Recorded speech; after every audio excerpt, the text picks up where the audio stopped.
Hi, everyone, and welcome to QB Power Hour. In today's episode, we're going to be talking about updates in QuickBooks Online for summer 2016.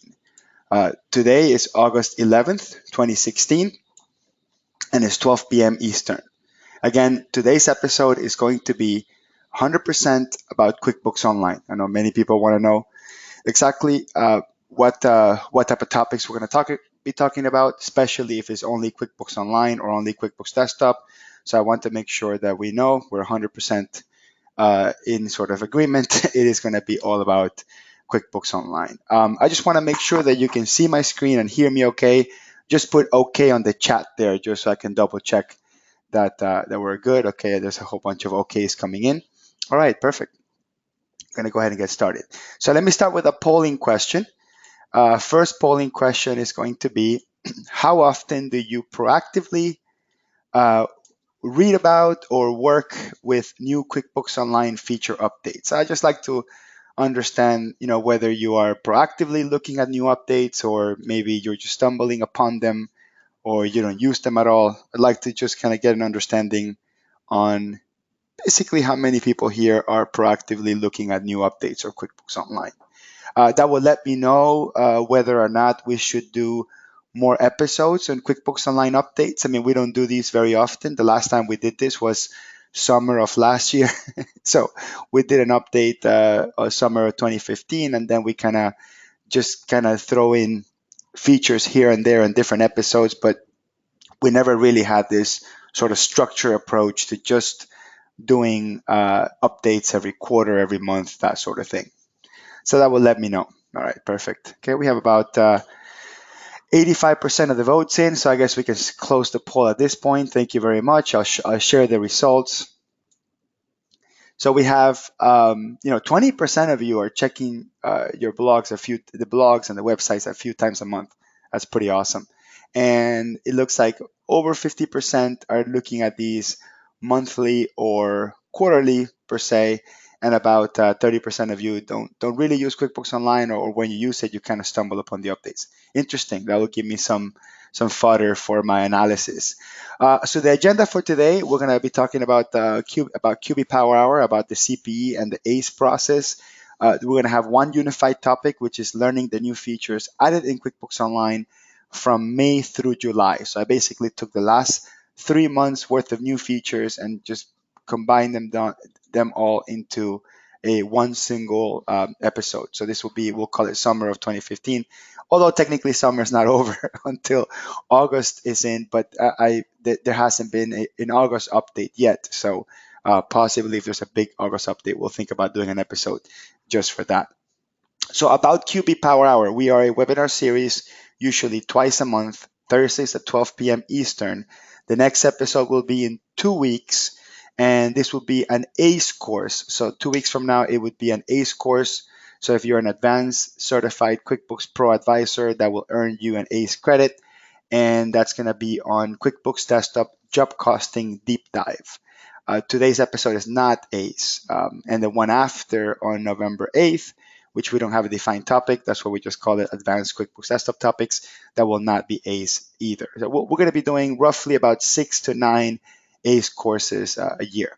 Anyway, the topics we cover are tips, tricks, and advanced insights on different episodes. So sometimes we do 50% desktop, 50% online, or sometimes we alternate and do one desktop based episode and one online episode, and so forth. So that's why the next one's going to be all QuickBooks Desktop. And every once in a while, we'll have a special guest, third-party app, or a practice management type of guest to talk to us about industry-related news and that sort of thing.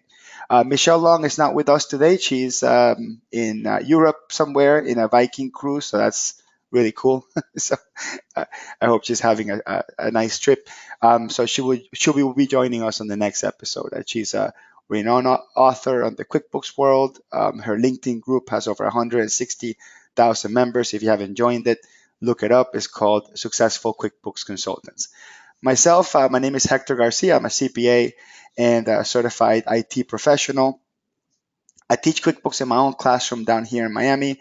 And if you need to email me, my email is Hector at garciacpa.com, or tweet to me, tweet at me, follow me at tweet, whatever it is. All right. Okay, let's go to the next slide here.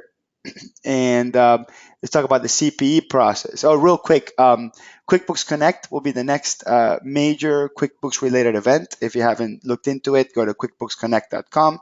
It's in San Jose, California, October 23rd to the 26th. I normally go to those events. I'm not going to go this year though, because my wife is due on October 16th, so I'm going to be with a brand new baby.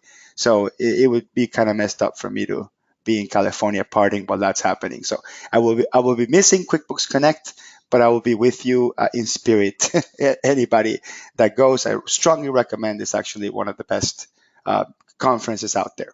All right, so about the CPE process. If you need your CPE, if you're a CPA, a certified bookkeeper, you must attend the webinar live. Although we record every single webinar and we post it in YouTube, so you can watch them later. We post them in qbpowerhour.com, so you can watch them later. You can only earn the CPE if you're attending it live, like all of you are doing it at this moment. You must be logged in for at least 50 minutes. I will give you a CPE password. Write it down. Towards the end of the webinar, I will ask a polling question. You have to be connected, looking at the computer, answering the question to write down the password and answer the question. And the CPE certificates take 2 to 3 weeks. I'm pretty good at doing that. Sometimes it takes me a little bit longer. So today's episode is not a credit, but it will be for the next one. All right, so let's go ahead and jump right in. QuickBooks Online, new features, updates for summer 2016. So we'll discuss changes through the last 3 months, basically. So let me just list them all, and then I'm going to go in the product and go through them. So in May, they added the ability to share an invoice link. So basically, you're no longer stuck to only being able to invoice your clients through QuickBooks and be dependent on that email for the online invoice link. You can actually just copy and paste that link into your own email browser, email client, and we'll discuss that. So that's just basically a quick feature there. Auto add bank rules. This is probably one of the biggest game changers of them all. This is one of the biggest features I've seen in a very, very long time. And we did discuss this on the June episode. So if you watch QB Power Hour or listen to it religiously, I think that you are going to get most of these things, or that we scatteredly presented them in different sessions. But so I apologize. It'll be a little bit of a repeat.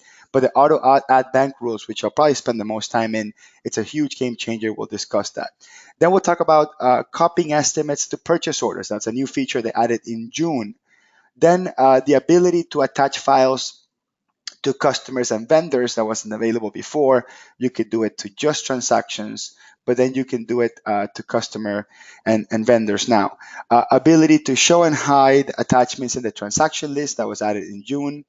Then late June, there was a plethora of new features added on the inventory section. They added a new item drawer, the ability to view quantity on hand real time on sales forms before you process a sale, reclassifying items in batch, item SKUs. So this would be like manufacturer's part number, like it used to be in the desktop world. We don't have that in QuickBooks Online, so this would be probably the closest thing to it. Having the item descriptions on the sales forms in the drop-down menu, so I'll show you that. Item categories, which is actually a really, really neat system for doing items and sub-items. Inventory worksheet report. It's actually a really good report for actually doing your inventory counts. Editing the starting value. We've been asking for that feature forever, and now we can do it, so I'll demonstrate that. And an ad hoc item adjustment, so you're not stuck to doing an item adjustment just on the item menu, on the edit item screen. It's actually a transaction by itself. And then in July 27th to be exact, they added a new feature called item bundles. However, this feature I'm going to show you has not been launched yet. It's actually being rolled out in phases. So I think about 20 or 30% of you should have access to it, and the rest of the 70%, it will probably be rolled out through the month of August. So for some of you, this may be something you've never seen before and you don't even have access to, because it's only being rolled out to a few selected special people. Anyway, yeah, perfect. All right, so let's jump right in. So let me start by creating a new invoice, or I'll just pull an invoice I already have. So this new feature they added, this one's called Share Invoice Link. So before this feature was added, the only way to send a client a digital invoice would have to be going into this Save and Send button here. The problem is when I click on Save and Send, and I can edit the subject and I can edit the body and I send it, okay, what happens is, and I'll kind of show you in my email browser, what happens is the person that sent you the email, it actually doesn't come from the email address of the sender, and that annoys quite a few people, and this is something that I don't think it's going to change, or QuickBooks is wanting to change that. So this is the issue. So when you send these emails through QuickBooks, the sender is going to be this email called QuickBooks@notification.intuit.com.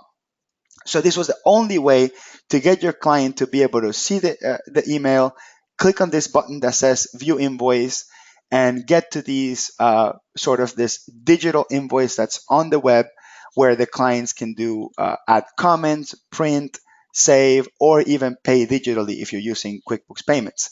So this is just the context behind it. So the new feature they added, let me go ahead and cancel out of this, is actually in this drop-down hidden under Save and Send. It says Save and Share a Link, or Control-Alt-L. So if you hit Control-Alt-L or click on Save and Send Link, you're going to get this little pop-up here that tells you, okay, now you can actually copy and paste that into the browser. So I can actually grab this entire string here, I can copy it, and I could draft a new email to my client. That way it actually comes from my email. So I can say, email to my client and say invoice link or something like that. Just kind of giving you a practical example of why this would be useful. And then you can copy and paste that there. That way the email is actually coming from your email, whether it's Gmail, whether it's Outlook or anything like this. And then when you go to the link itself, let me go ahead and just paste the link. The link itself is the same exact invoice portal the client would have gotten if you would have sent it to through QuickBooks. So there's many reasons why people find this useful. Maybe because you want to maybe copy and paste that into your Outlook or send a client a text message with that link. It's just that for whatever reason, you don't want that link to only be shown on the original invoice, and that's it. Okay, so that's it. That's what the link is for, and that's pretty much what it is, right? And if you do have somebody's asking, can they still click the Pay Now button? The answer is yes. As long as you have your merchant account enabled through QuickBooks, you should be able to do that. Okay. All right, let me go ahead and close that. Another question somebody's asking is, will I be able to see that the client opened the invoice? Yes. Yes, it would actually show you the same way. It would be the same exact thing. All right, let me go back into QuickBooks here. And let's do the next feature, which is auto add bank rules. So let me log back in because I put the link there. So let me go back into my file. So the auto add bank rules is actually, as I mentioned earlier, it's a pretty big game changer. What it does is it allows you to create bank rules that do not require user intervention to approve them. Okay, so again, it does not require user intervention to approve them. So let me go into my banking here and just kind of show you. So when I download my transactions from the bank, I can actually see here iTunes, and I can just select iTunes, and I think everybody knows how to do this. This is just regular, plain vanilla online banking. iTunes goes to office expenses, and then I click on add. That's not new. That's been there forever. However, because in QuickBooks, you're still required to actually approve the additional expenses. You actually have to click on it and click on add, or click on a few of them and click on batch actions accept. Okay, so there is basically one more step for you to have to approve these. And basically, in a nutshell, if all iTunes, it's always that, and you don't want to sit there and have to reaccept another iTunes transaction, like for example, is 13 of them. If I don't want to sit there and have to accept any other iTunes transaction in the future, because I am 100% certain that iTunes is always going to be office expenses for whatever reason, then what you can do is you can create a bank rule. You can click here where it says manage rules, and we can create a new rule, and we'll call this one iTunes. And we'll say if the bank text contains iTunes, and we're gonna make this iTunes the vendor. But this is the key here, okay? Down here, it looks like a little tiny, insignificant area. It says automatically add to my books. If I hit that checkbox, if I actually create the rule explicitly, I have to create the rule and click on that checkbox and then hit save. What's going to happen is those 13 transactions for iTunes are no longer going to be asking me to approve them or to verify them or to double check that they're right. As a matter of fact, if I click here where it says in QuickBooks, you're going to see they will all automatically add it. See, and actually, you know they were automatically added because it adds this little logo here called rule.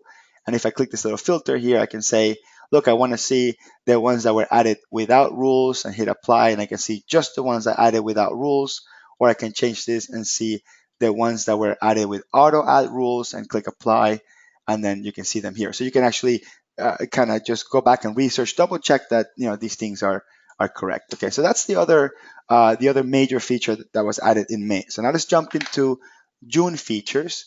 Let me go ahead and create an estimate. And I'm going to create an estimate, and we're going to be talking about copying estimates to purchase orders. So let me do an estimate to a new customer here, and then I'm going to select a product. We'll put here $500.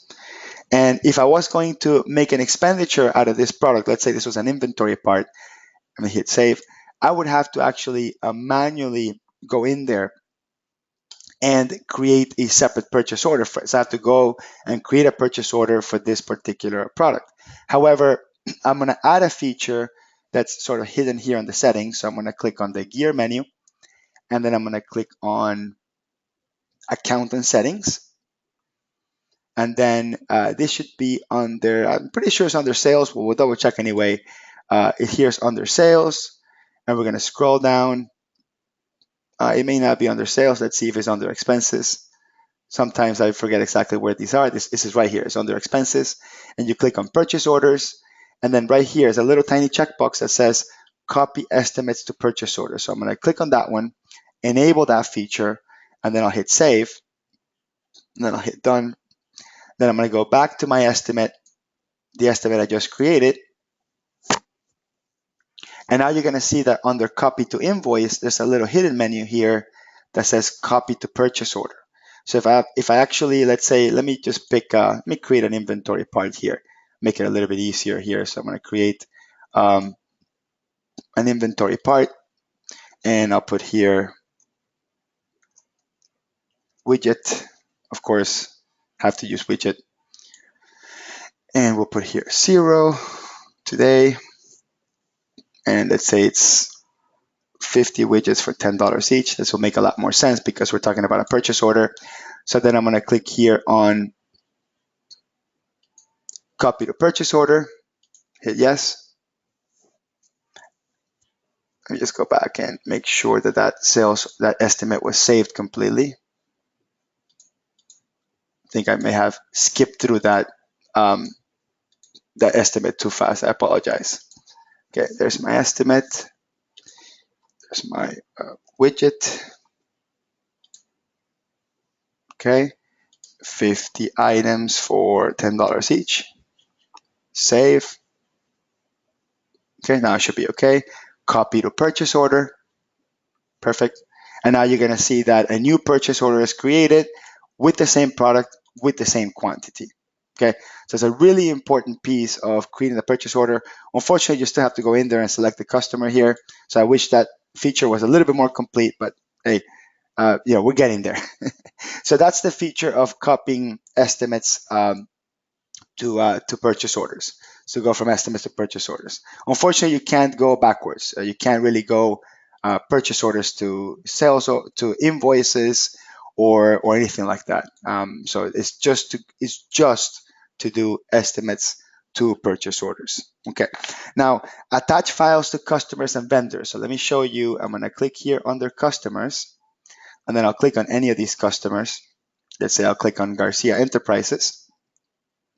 And now under customer details, down here, there's a new area called attachments. This wasn't available before June of 2016. You can actually now drag and drop attachments into it. So if I have a file in my desktop, I can drag and drop it in there, and now it becomes part of my customers attachments. So it's not attached to a transaction. Before this in QuickBooks Everywhere, you can attach anything into a transaction. And somebody asking me a really good question. What is the value of copying estimates to POs? That's good. It's a good question, Ron. You want to copy estimates to POs because you gave a client an estimate for a bunch of product that you're going to sell them, and maybe you don't have the product in stock, and you have to go out and purchase that. So that's the value of attaching estimates. I mean, the copying estimates to purchase orders.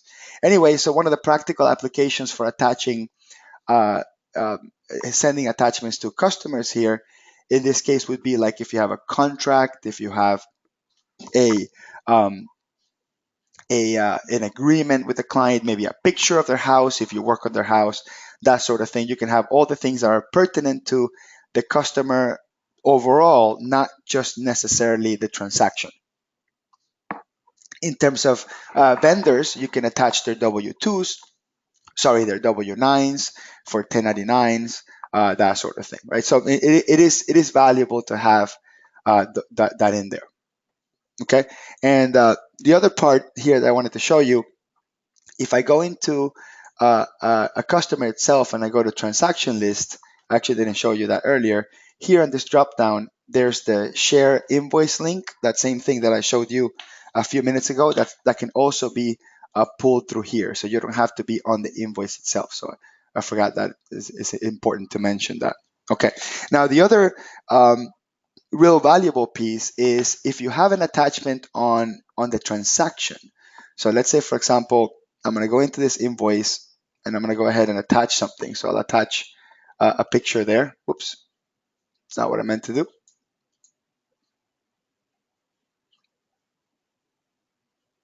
Now you go back into my invoice. Okay, I'm going to come in here into attachments and attach a picture there. So there you go. Let's say I have a picture or a document attached to it. I'm going to go ahead and hit save. The only way before this feature to know whether this transaction has had an attachment, you have to open the transaction itself, scroll down, and see it there.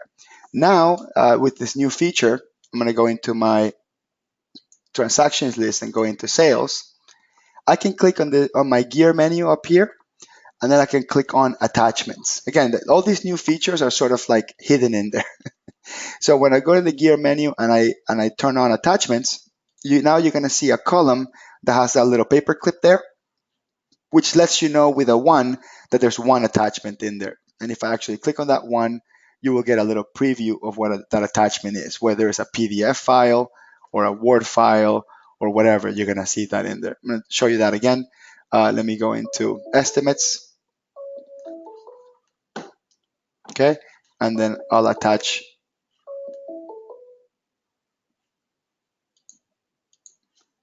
I'll attach something else to this one, and I'll click on save.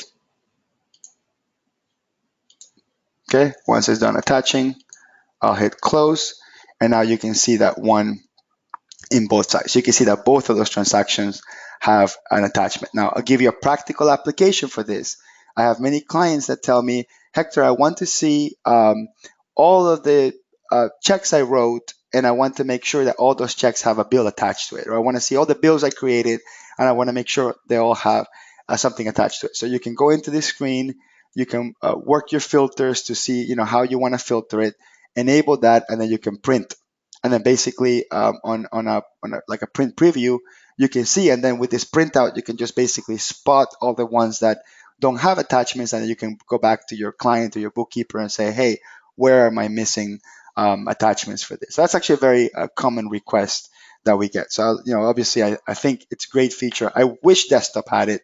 Desktop doesn't have anything like this, but I find it to be really useful. Now, somebody says, is there a way to attach multiple documents at once? Yeah, there certainly is. So you can't see on my desktop side, but if I grab multiple files and I upload them by dragging and dropping them, I can actually attach a whole bunch of files at once, hit save. So now there's 3 files there. So when I go back into the screen, you're going to see that there's 3. So that's the answer to your question, Kyla. There is a way to do multiple at once. Okay. Somebody says, can I filter this list to only show me transactions that are missing attachments? No, that would be pretty awesome though. It would be pretty awesome to have a filter here that says attachments yes or no to only run those down. Actually, I'm gonna write that one down because that's going to go into my suggestions list for Intuit. Every once in a while I suggest stuff to Intuit, but sometimes they listen, sometimes they don't. But that's actually an extremely good comment. Is that it would be pretty cool to just see the ones that don't have attachments there. So I actually like that quite a bit. All right. Somebody says, can I attach in an email the attachments that I want? Yeah, that absolutely. I mean, this is a little bit off topic here. It has nothing to do with new features. But if I was going to send my customer the invoice, I can pick and choose to say, look, I'm going to attach this one and this one on the email. And then when I go save and send, that first file is not going to be attached, only those 2 that I selected there. So when I do send and close, and my customer receives the email, they're only going to get 2 attachments, and I'll just double check here my email to make sure that that's accurate. Okay, there's my email. Okay, and you see that there's 2 attachments there, not all 3 of them. Okay, so yeah, so absolutely, that's the answer to that is yes. I can pick and choose what I can do there. All right, okay, so next one is called the item drawer. So let me get out of this screen here, and let me go into my products and services screen. And this new feature that they added was the item drawer. So basically, when I click on new, and I click on not import but new, now I get a side drawer. So before we used to get sort of this pop-up, now we get a side drawer that's going to give me 3 options: inventory, non-inventory, and service. There's a 4th option now called bundles, which I'll cover towards the end of the webinar. When I'm actually covering that feature, I have to log into a special QuickBooks file for that. And we're going to see all the features here. They also added a little button here that says turn on inventory. So if your inventory is turned on, let me see if it works here in my file. Let me go to account settings. Let me go to, I believe it's sales, and I'll go ahead and turn off my inventory and hit save. So my inventory is turned off. If I create a new item from the products and services list, okay, my inventory is going to be off, and there's going to be a button there that says turn on inventory. There's actually been a lot of feedback that people can't find where to turn on inventory. So having that little button there is actually pretty great. Some people could argue that it's not that great because it'll confuse users that don't know what they're doing in inventory, but long story short, just makes it a lot easier to turn that on straight from there. Okay. All right, so let me go ahead and click on inventory. And there's a few features added here. One of them is the SKU, which is kind of like manufacturer's part number in QuickBooks Desktop. But I'm going to show you sort of the dynamic of how the SKU works and how the category works. So let's say I have here large shirt, and we're going to call this one SHL. And under category, and I'll also show you new categories, we're going to create a category called shirts. So I'm actually just going to show you a couple of interesting dynamics of this new SKU and category and how all this stuff works. And I'll type here large shirt. Okay, quantity on hand 0 as of today. and I'll hit save and close. So here's my large shirt. There it is.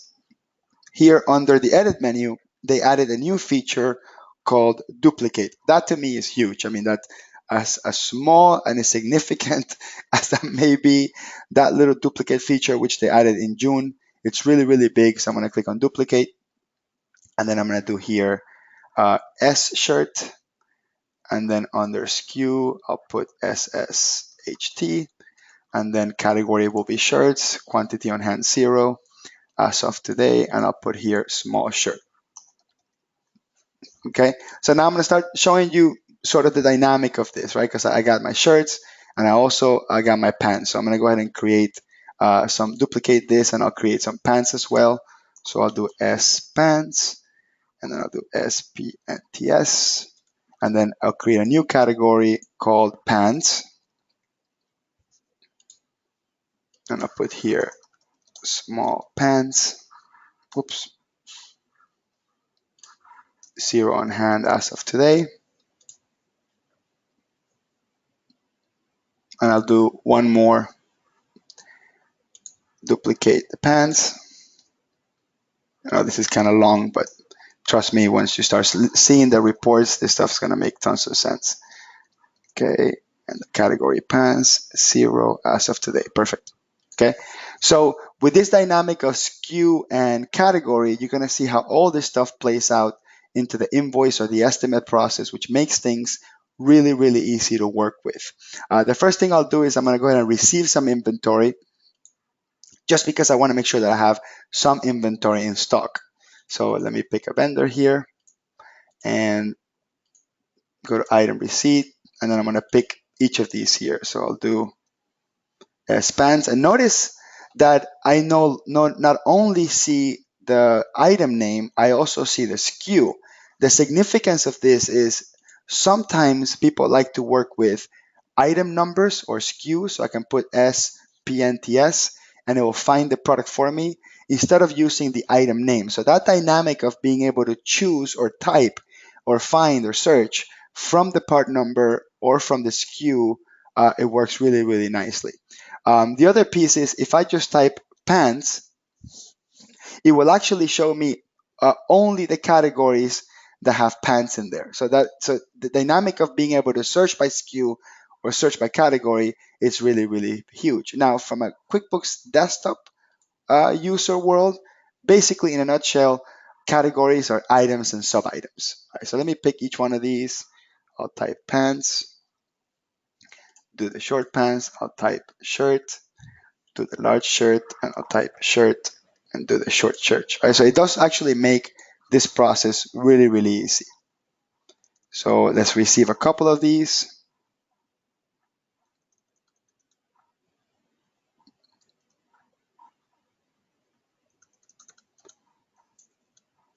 Okay, perfect. Okay, so I'm receiving a couple of these items. I'm gonna hit save and close. Then the most valuable piece of the SKUs and the categories is the reports. So let's start with, let me go to the reports menu, and let me go into all reports, and then I'll go to manage products and inventory, and then I'll start with my valuation summary.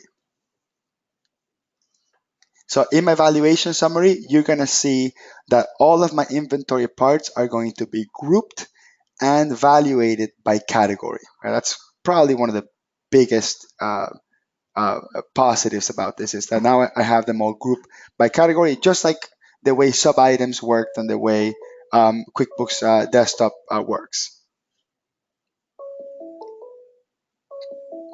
Okay, the other report here, let me click on reports, and then I'll click on physical inventory worksheet, which is the other new category. Now, when it comes to this report, now you're not going to see them grouped anymore by category. You're going to see them the way that items and sub-items work. The nature of this report, this is more of a flat report, but this is something that we've had in QuickBooks Desktop forever. But in QuickBooks Online, it's new. They added this in June.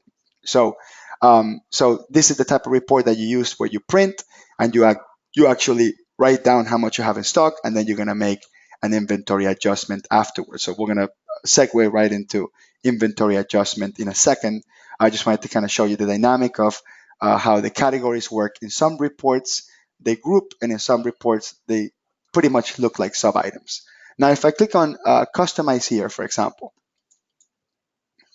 and I go into, let's see, into lists, and I go into sort by, I can sort these by SKU. See that?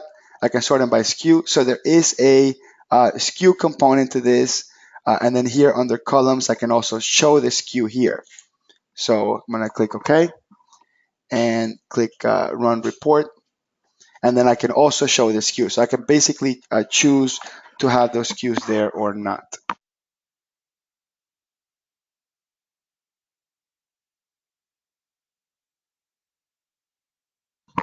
Okay, all right.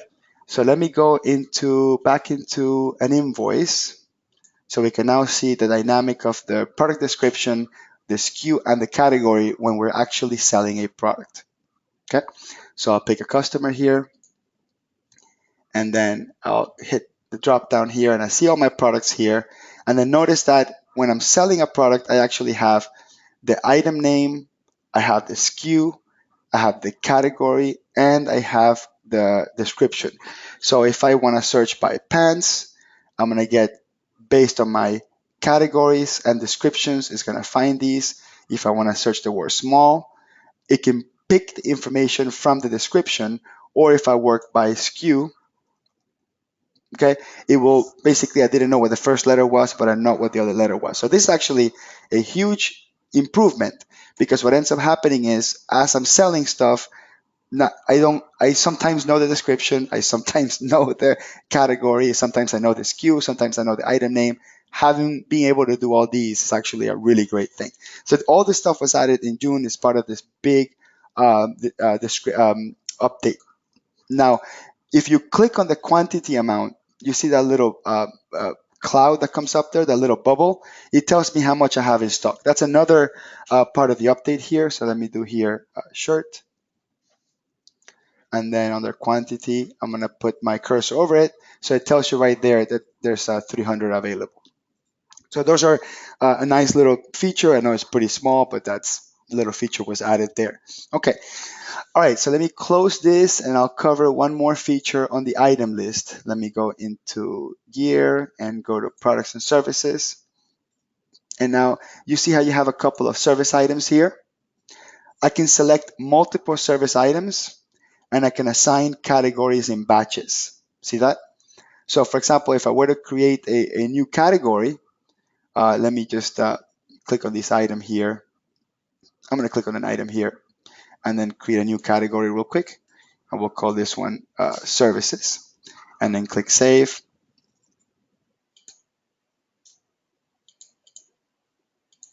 Add new. Okay, so new category here called services. Let me get out of here. So now that I have my services category, now that they exist, I could actually select a whole bunch of items at once, go to assign category and assign them in batch.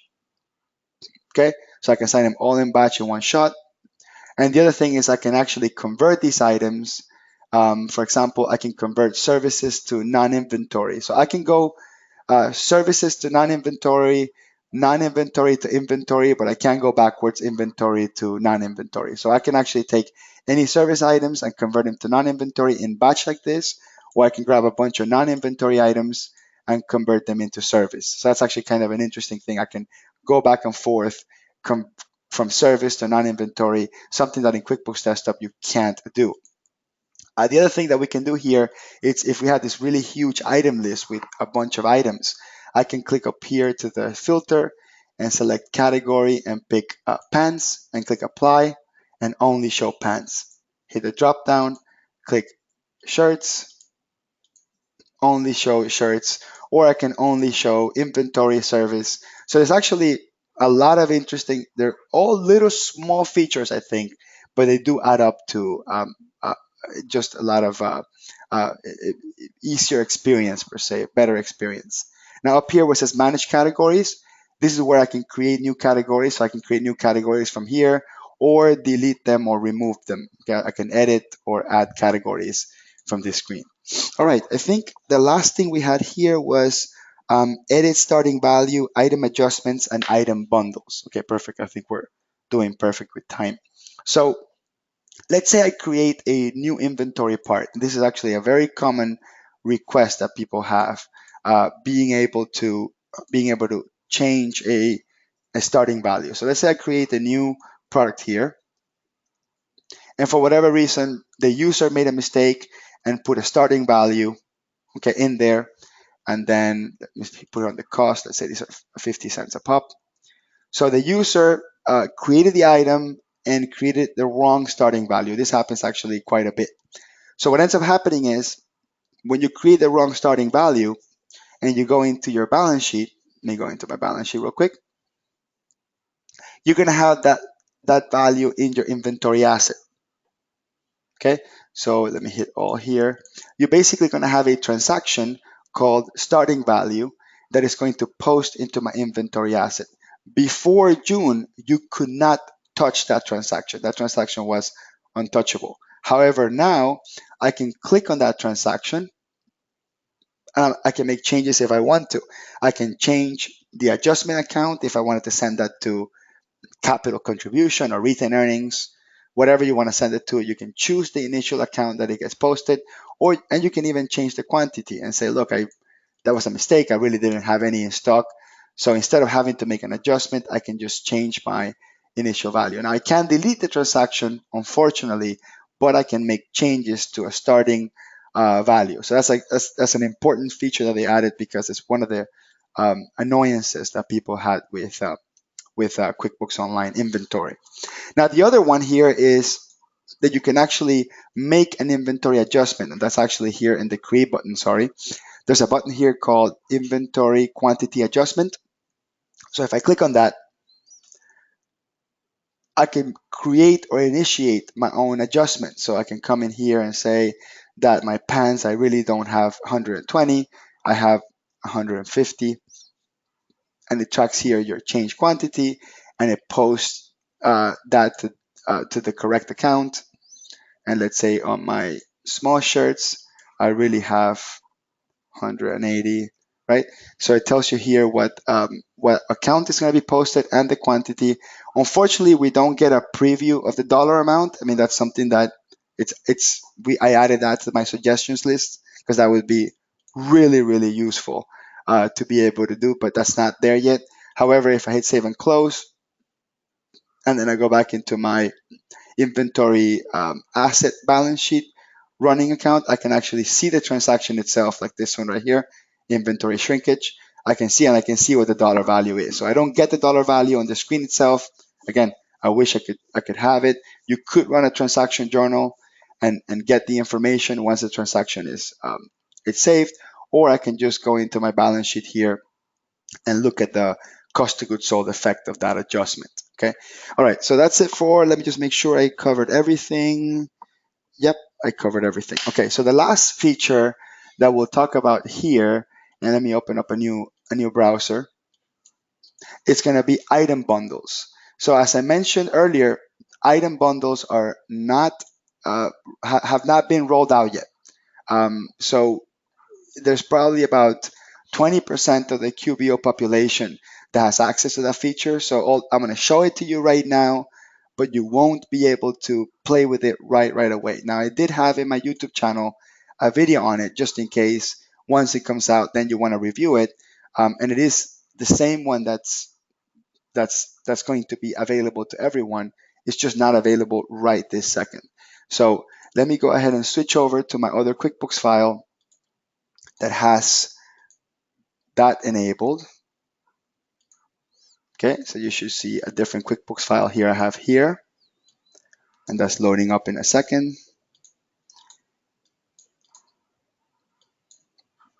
Perfect. And meanwhile that loads, I'm going to go ahead and just run that CPE keyword because we're almost to 1250 here. So let me run that CPE keyword. And then while the CPE keyword is up, again, as I mentioned earlier, you must answer this correctly in order to get your CPE certificate. So while the CPE keyword's up, let me go through the questions because there was actually quite a few questions. Somebody said, okay, so I guess there's questions from everywhere.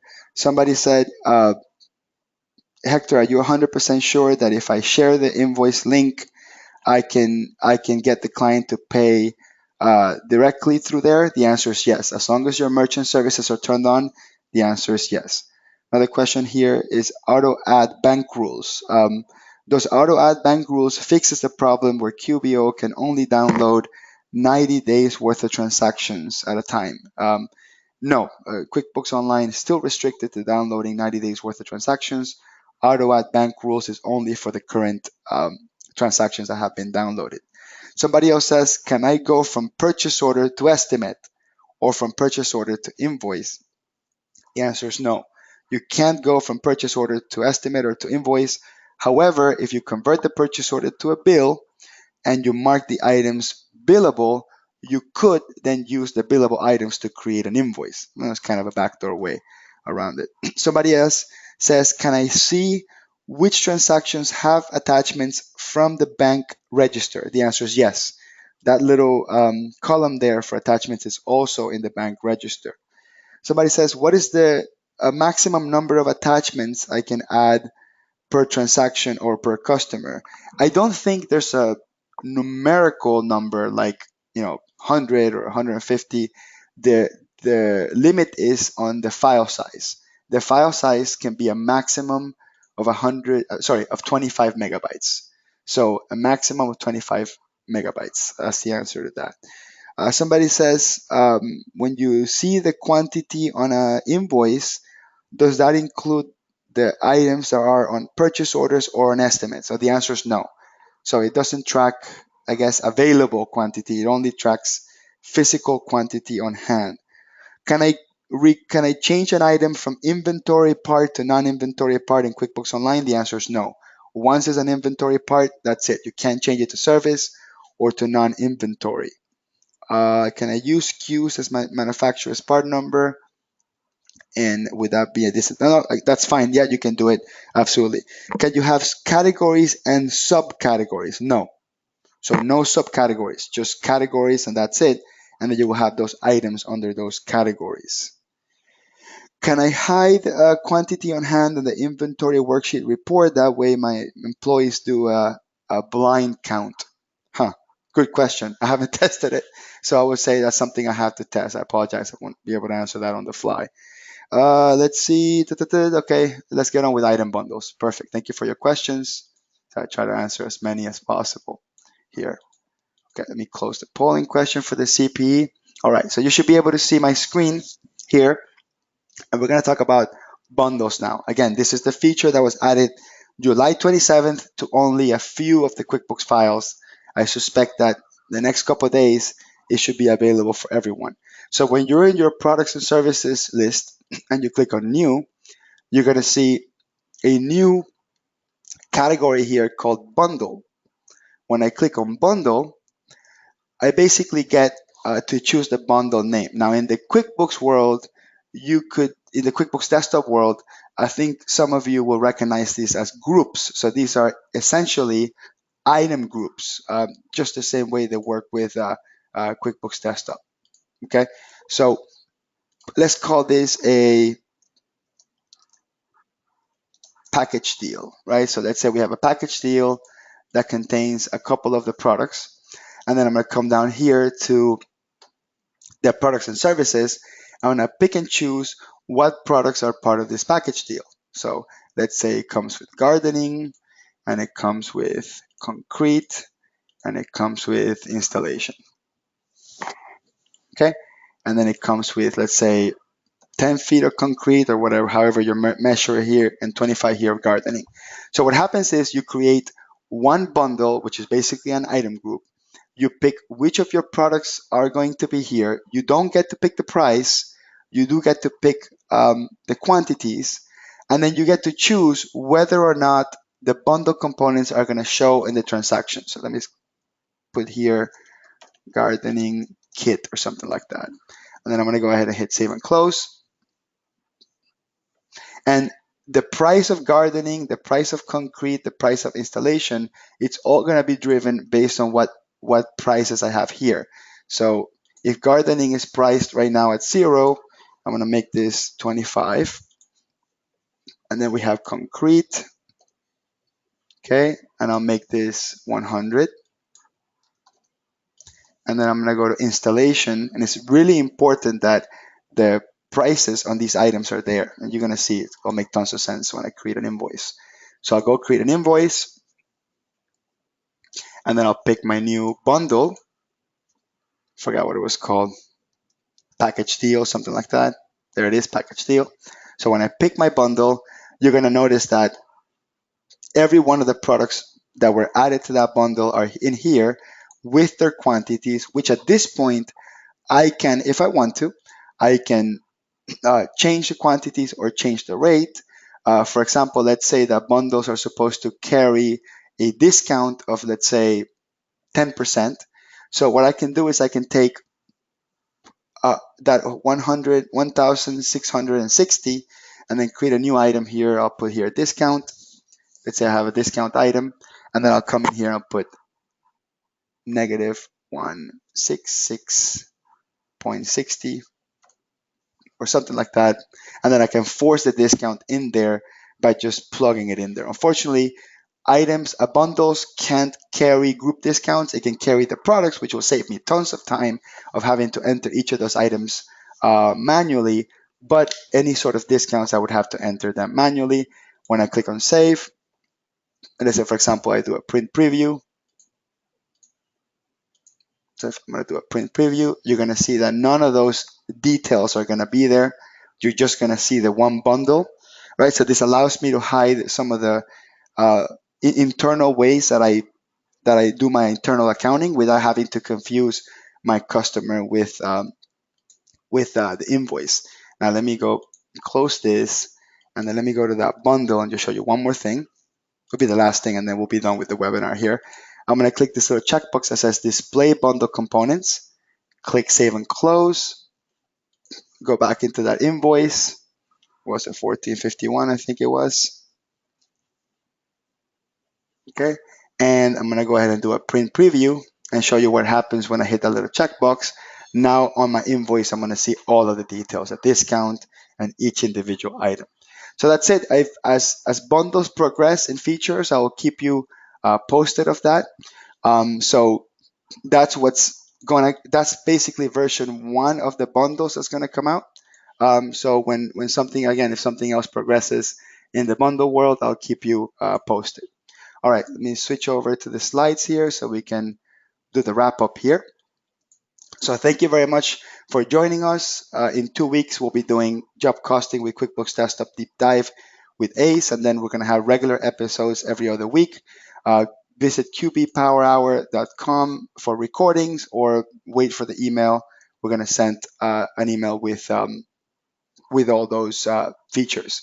Again, thank you very much for joining us, and you have a wonderful day.